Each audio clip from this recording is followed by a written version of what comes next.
1000 మంది రావణులైనను యుద్ధరంగమున నన్నెదిరించి నిలువజాలరు. వేల కొలది శిలలతోనూ వృక్షములతోనూ సకల రాక్షసులను లంకాపురిని నాశమరచెదను. రాక్షసులందరూ ఏమీయునూ చేయలేక చూచుచుందురుగాక. నేను వచ్చిన పనిని ముగించుకొని సీతాదేవికి నమస్కరించి వెళ్ళెదను.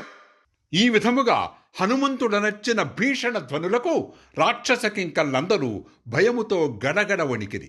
సంధ్యాకాల మేఘము వలె పద్మరాగ శోభలతో ఉన్నతుడైయున్న హనుమంతును జూచి ఆ రాక్షసులు భయకంపితులైనను రావణాజ్ఞ మేరకు జంకు గొంకులు విడిచిన వారై చిత్ర విచిత్రములైన భయంకరములైన ఆయుధములతో అన్ని వైపుల నుండి అతనిని ఎదుర్కొనిది.